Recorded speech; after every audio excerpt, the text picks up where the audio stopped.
तो कहां भागोगे।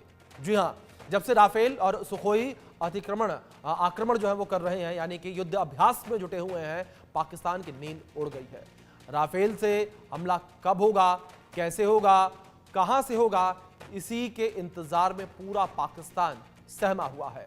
आज इसी पर मेहमानों से बात करेंगे, कैसे राफेल ने पूरी तस्वीर बदल कर रख दी है।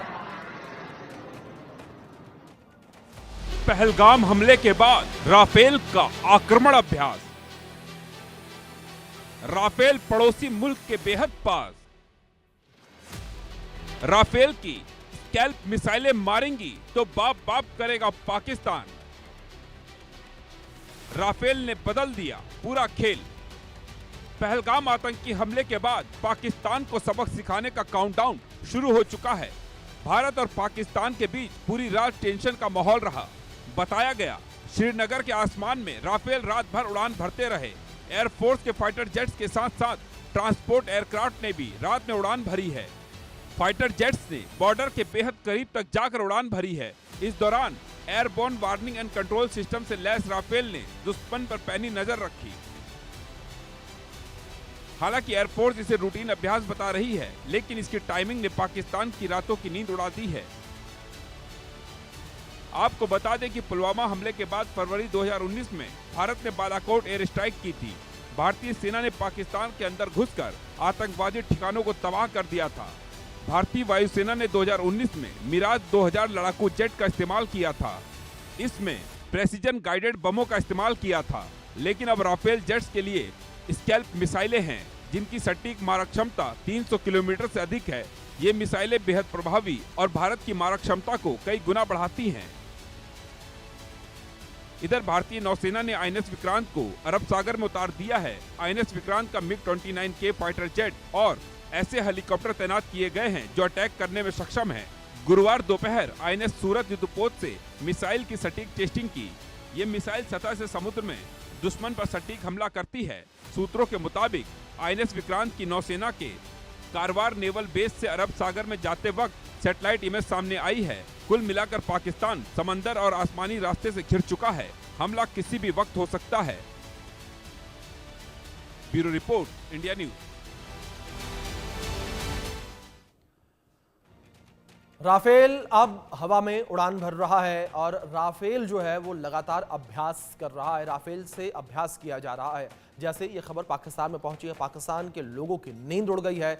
लोग डरे सहमे नजर आ रहे हैं, पाकिस्तान डरा सहमा नजर आ रहा है और केवल इस बात का इंतजार कर रहा है कि कब, कैसे, कहां से राफेल से हमला ना हो जाए। इसको लेकर लोगों की नींद जो है वो उड़ी हुई नजर आ रही है।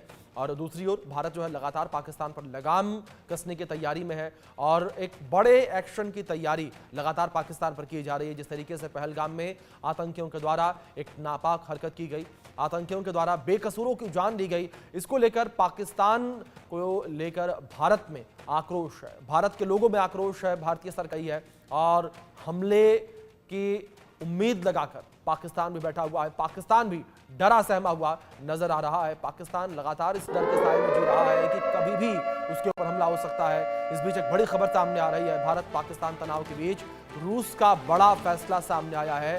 रूस के नागरिक पाकिस्तान की यात्रा ना करें। पाकिस्तान में स्थित रूसी दूतावास ने सोशल मीडिया पर अपील की है। ये बड़ी खबर है। रूस के नागरिक पाकिस्तान की यात्रा ना करें। ये रूस ने अपने नागरिकों से अपील की है कि रूसी नागरिक पाकिस्तान की यात्रा ना करें।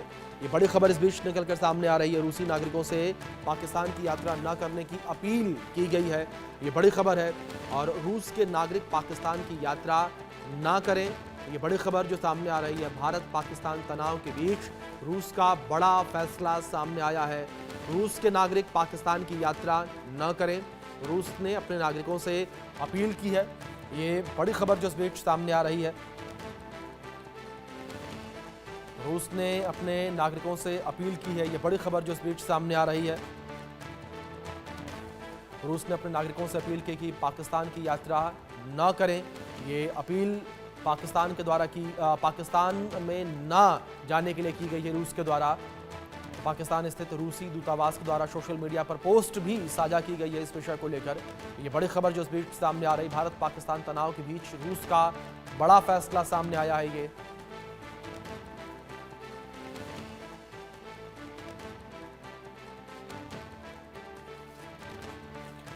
तो इस बीच हमारे साथ कुछ खास मेहमान जुड़ गए हैं, उनसे इस विषय पर चर्चा करेंगे। हमारे साथ retired major general Rajan Kochar ji जुड़े हैं डिफेंस एक्सपर्ट के तौर पर। हमारे साथ retired wing commander Bharat Bhushan ji जुड़े हैं डिफेंस एक्सपर्ट के तौर पर। सबसे पहले मैं राजन जी आपका रुख करना चाहूंगा।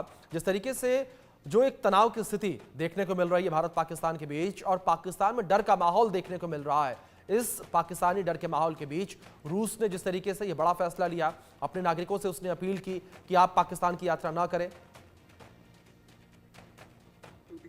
ये एक इंडिकेशन है क्योंकि रूस भारत का बहुत क्लोज मित्र है और हमारी डिफेंस कोऑपरेशन, हमारा डिफेंस इक्विपमेंट 70% से ज़्यादा इंडियन आर्मी और इंडियन एयरफोर्स और नेवी में रशियन ओरिजिन का इक्विपमेंट है। तो हमारी बहुत क्लोज रिलेशंस हैं और अगर पाकिस्तान के साथ अगर युद्ध की स्थिति बनती है तो एक हमारा जो एलाई आप आंख बंद करके आप इसको ले सकते हैं, वो है रशिया, और वो रशिया को सपोर्ट भी करता है।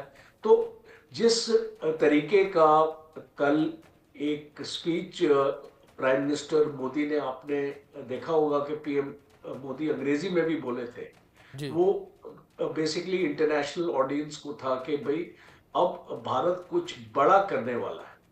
तो जब ऐसी इंडिकेशंस होती हैं, देखिए अभी तो हम नहीं कह सकते कि लड़ाई होगी या किस टाइप का जवाब भारत देगा, बट जो भी जवाब देगा वो एक बालाकोट या एक सर्जिकल स्ट्राइक टाइप का जवाब नहीं होगा, उससे और ऊंचे स्तर का जवाब होगा। तो जब हम ये चीजें अपनी डेवलपमेंट्स देख रहे हैं तो एक देश अपने नागरिकों की सेफ्टी के लिए, बिकॉज वो चाहता है कि, क्योंकि वो जानता है कि कोई ना कोई कार्रवाई होगी और वो कोई इतनी देर के बाद उसको नहीं होने वाली, हम कोई महीने का वेट नहीं करने वाला है, वो जल्दी होगी जब भी होगी।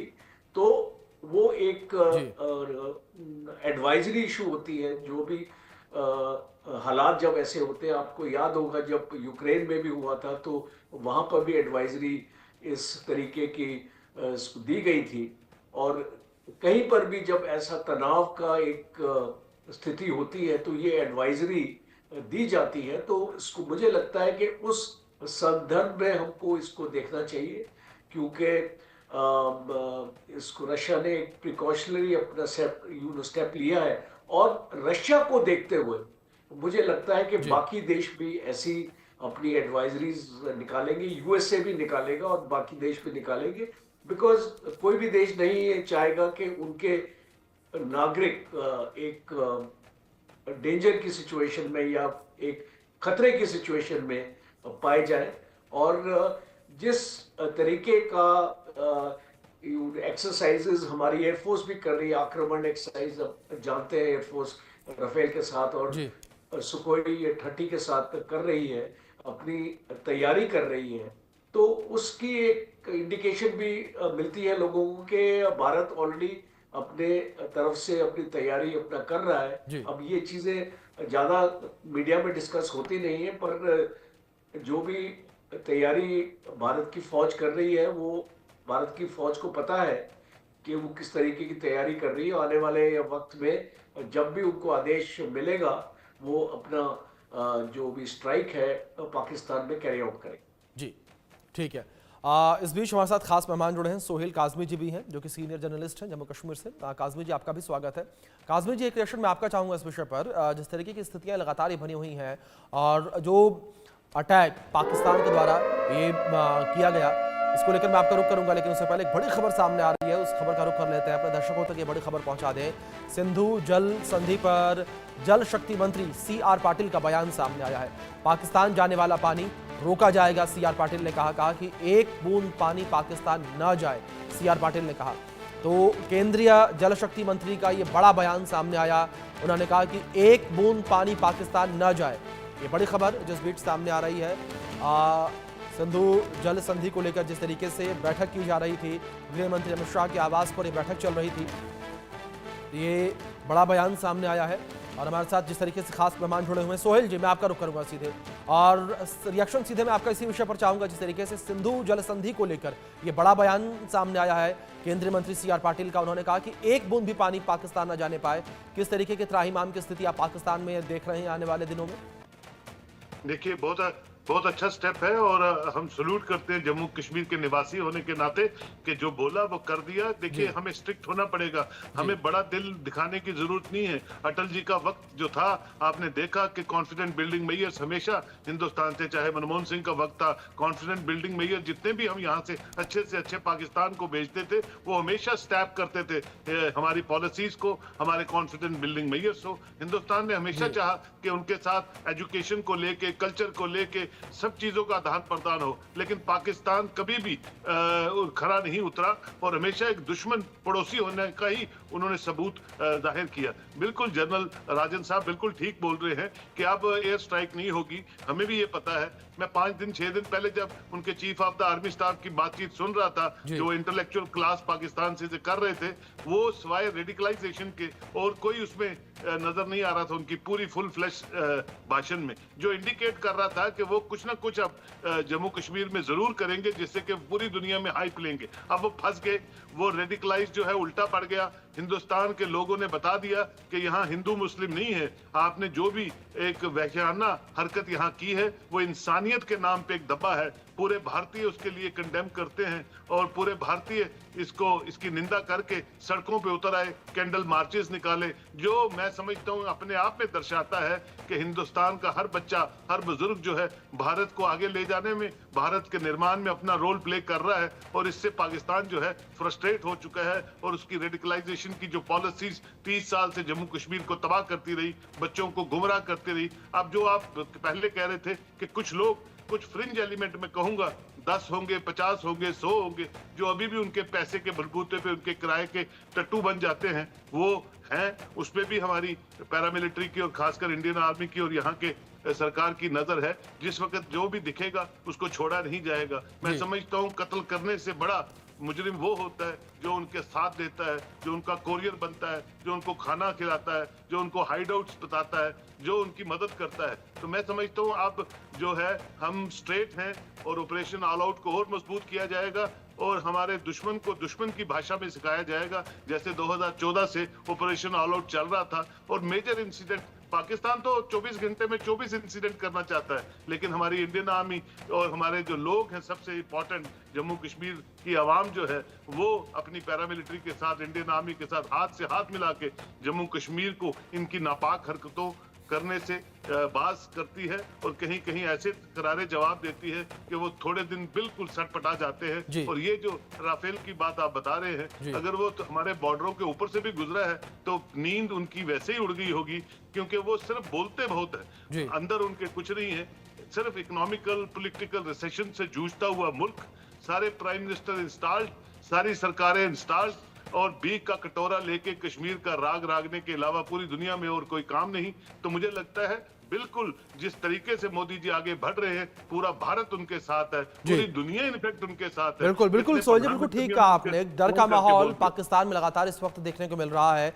एक रिएक्शन भारत भूषण जी का भी मैं चाहूंगा। भारत जी, जिस तरीके से डर का माहौल पाकिस्तान में इस वक्त लगातार देखने को मिल रहा है, एक और हवा में गश्त लगा रहा है राफेल, दूसरी ओर जिस तरीके से भारत ने कमर कस ली है, भारत जो है वो लगातार प्रहार कर रहा है पाकिस्तान के ऊपर। डायरेक्ट नहीं, इनडायरेक्ट प्रहार है ये, लेकिन इसका सीधा असर पाकिस्तान पर होता हुआ नजर आएगा।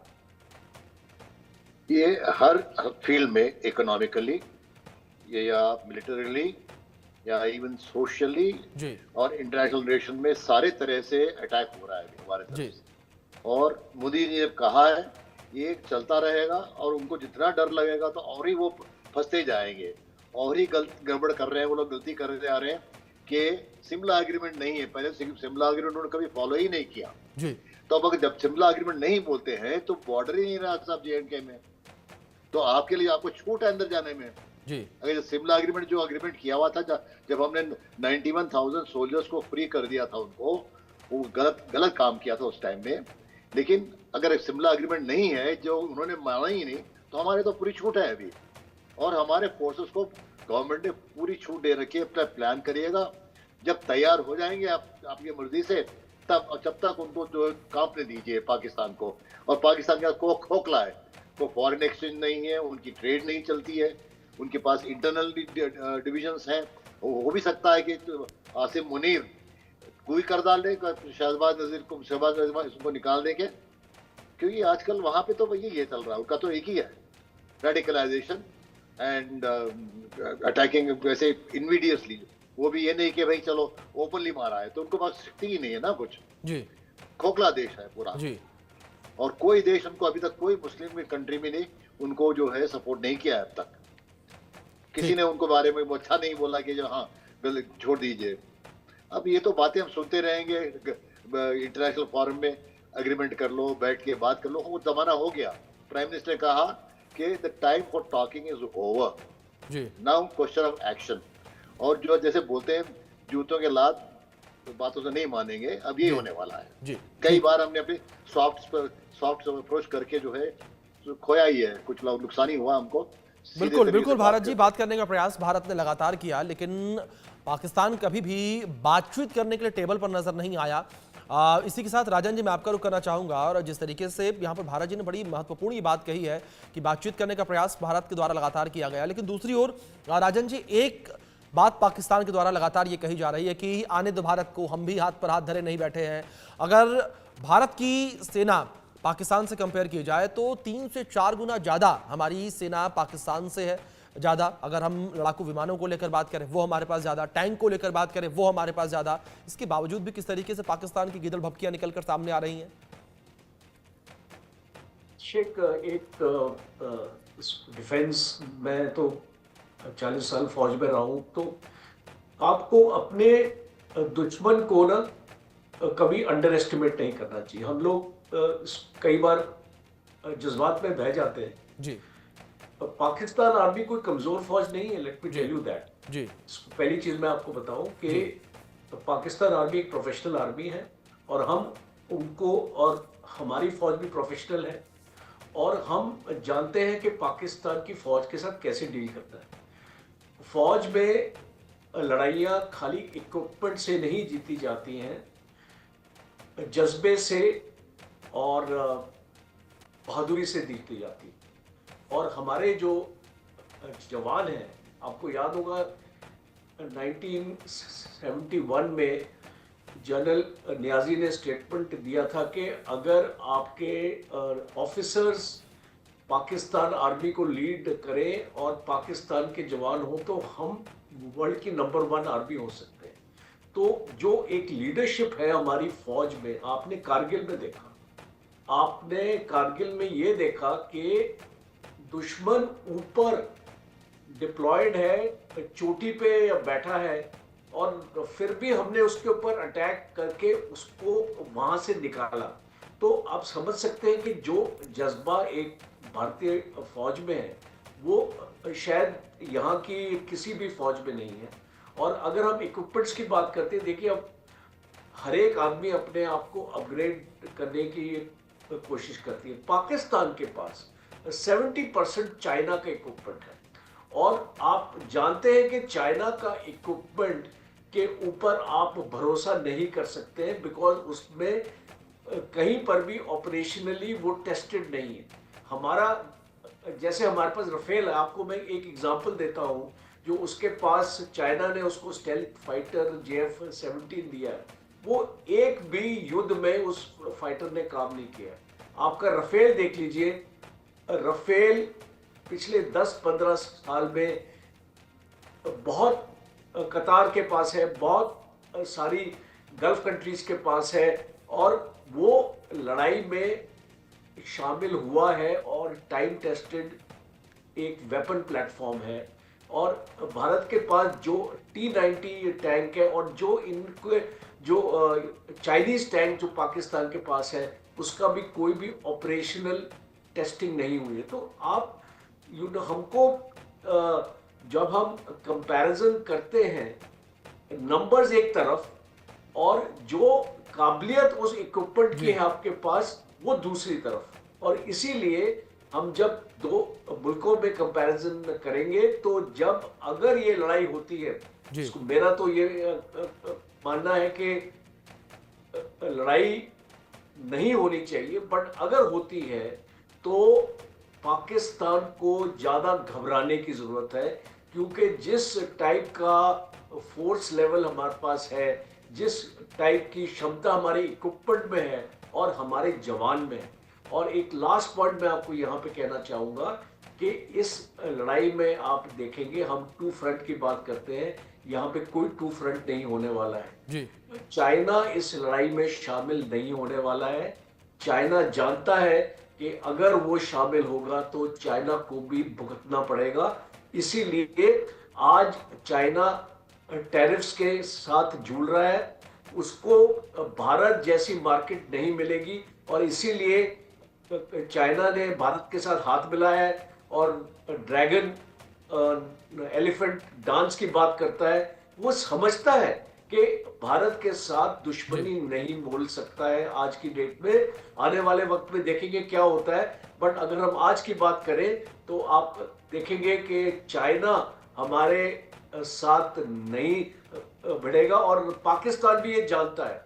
और ये जो सीपेक है इसमें चाइना की जो इन्वेस्टमेंट है पाकिस्तान में, वो चाइना को खतरे में लगेगी, इसीलिए चाइना भी पाकिस्तान पे प्रेशर डालने की कोशिश करेगा कि आप एक ऐसी सिचुएशन में भारत के साथ नहीं पड़े, क्योंकि इसमें चाइना का बहुत नुकसान होने वाला है। $60 बिलियन का जो ये प्रोजेक्ट है सीपेक, ये जो इसमें $28 बिलियन ऑलरेडी लग चुके हैं जी। और खास तौर पे ग्वादर पोर्ट की अगर आप बात करें, उस ग्वादर पोर्ट को चाइना किसी भी हालत में खोना नहीं चाहता है जी। तो ठीक है, मेरी ये असेसमेंट है ठीक है कि अगर लड़ाई होती है तो पाकिस्तान की खैर नहीं, क्योंकि मतलब ये मान लिया जाए, ठीक है, ये मान लिया जाए राजन जी कि पाकिस्तान की अब खैर नहीं है। और इन्हीं शब्दों के साथ मैं जाना चाहूंगा सोहेल जी के पास। सोहेल जी, जिस तरीके से खबर ये भी निकलकर सामने आ रही थी कि जो स्थितियां इस वक्त बनी हुई है, उन स्थितियों से डर के, सहम के पाकिस्तान भाग गया चाइना के पास, चाइना से उसने जाकर हाथ मिला लिया।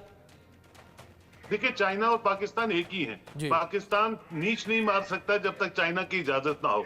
एक वक्त तो ऐसा आ गया कि हम सोच रहे थे कि पाकिस्तान अपनी करेंसी कहीं फ्लोट ना कर दे पाकिस्तान में, तो they are hand in gloves. वो पुराने अपने उनके जो इक्विपमेंट से निकाल के चाइना अपने इक्विपमेंट जो है पीओके में लगा देता है, जहां जहां सेंसिटिव बॉर्डर्स है वहां आ जाता है।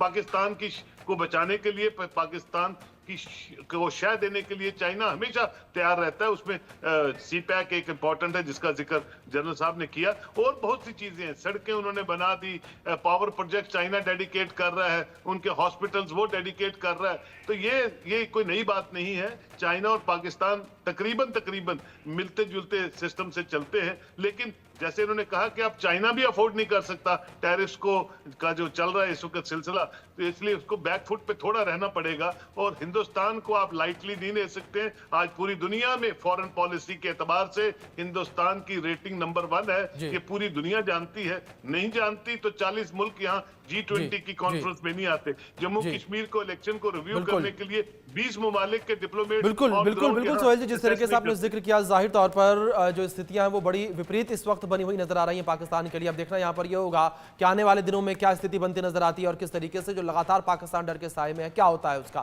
फिलहाल आप तीनों मेहमानों का बहुत शुक्रिया जुड़ने के लिए और अपना कीमती वक्त इंडिया न्यूज को देने के लिए। वहीं दूसरी ओर अगर बात भारत बनाम पाकिस्तान को लेकर की जाए तो भारत पाकिस्तान से बहुत आगे है सैन्य शक्ति को लेकर बात की जाए तो फाइटर जेट भारत के पास इस वक्त 513 और पाकिस्तान के पास 328, यानी कि भारत जो है वो करीब दोगुने पर। हेलीकॉप्टर को लेकर बात की जाए 899 हेलीकॉप्टर भारत के पास है और 373 हेलीकॉप्टर पाकिस्तान के पास हैं। तो कुछ इस तरीके से सैन्य शक्ति भारत की है।